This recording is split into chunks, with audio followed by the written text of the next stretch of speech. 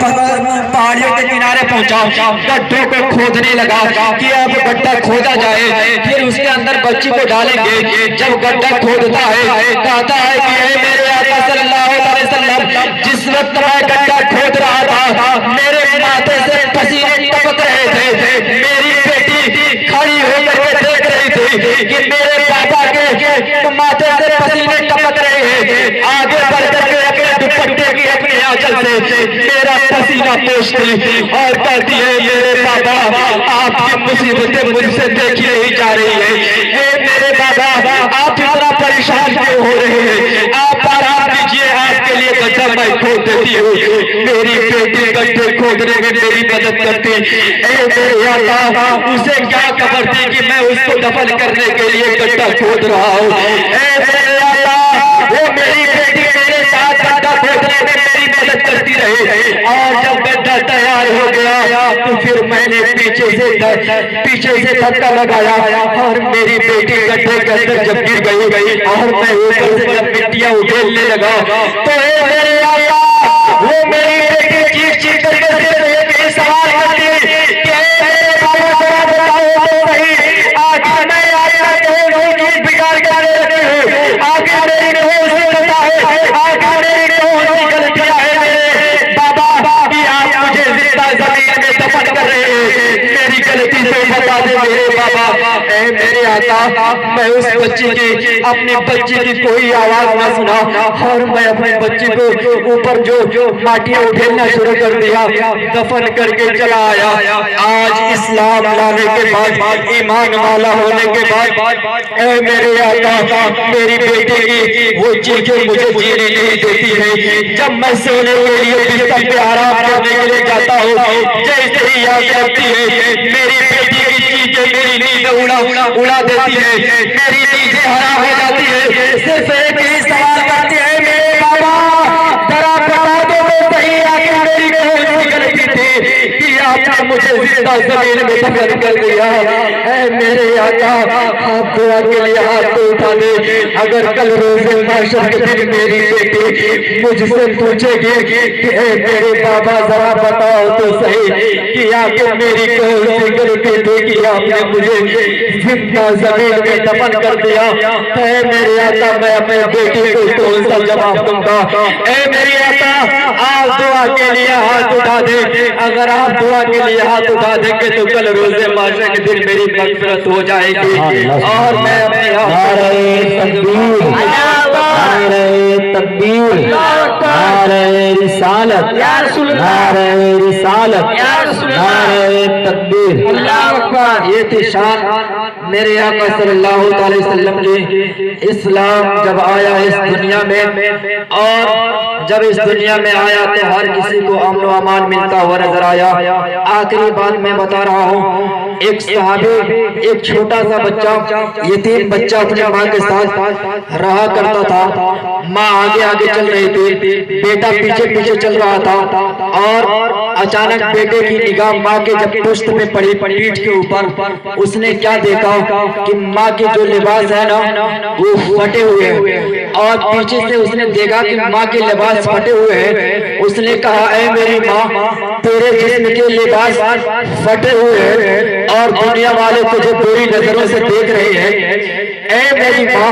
اگر تو مجھے اجازت دینا تو میں اپنے مالدار چچا کے پاس جاؤں اور جا کر کے تیرے لیے لباس مانگ کر کے نہ لاؤں. تیرے اوپر دنیا والے بری نگاہیں ڈال رہے ہیں, تیرا لباس پھٹا ہوا ہے. کہتی ہے کہ بیٹا تم جاؤ گے وہاں تو وہاں کچھ ملنے والا نہیں ہے. تمہارا چچا بہت بڑا ظالم آدمی ہے, بہت بڑا کنجوس آدمی ہے, کچھ دینے والا نہیں ہے. لیکن بیٹے نے جب اصرار کیا ماں اجازت دے دیتی ہے, کہے کہ بیٹا جا رہے ہو تو جاؤ, میں تو کہہ رہی ہوں کہ وہاں سے کچھ ملنے والا نہیں ہے. بیٹا پہنچا چچا کی بارگاہ میں, کہا چچا میری ماں کے جسم کے اوپر جو لباس ہے نا وہ پھٹے ہوئے ہیں اور اس پھٹے ہوئے جسم سے پھٹے ہوئے لباس سے میری ماں کے جسم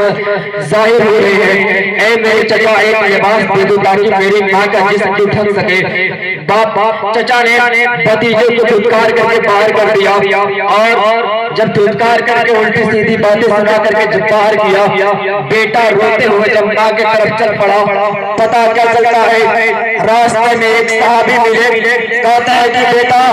ذرا بتاؤ تو صحیح آخر تم رو کیوں رہے ہو. کہا کہ میرے ماں کے جسم کے اوپر لباس پھٹے ہوئے تھے, میں نے دیکھا مجھے برداشت نہ ہوا, چچا سے لباس لینے کے لیے گیا تھا لیکن میرے چچا نے مجھے دھتکار کر کے باہر کر دیا, اس لیے میں روتا ہوا جا رہا ہوں. اس صحابی نے کہا تھا اے بیٹا اگر میں ایک پتہ تجھے بتا دوں اور تو اس پتے پہ چلا جا تو تو کبھی خالی ہاتھ واپس نہیں آئے گا, کیونکہ وہ در ایسا در ہے وہاں سے آج تک کوئی خالی واپس نہیں آیا ہے. کہا کہ بتاؤ پھر وہ پتہ مجھے بتا دو.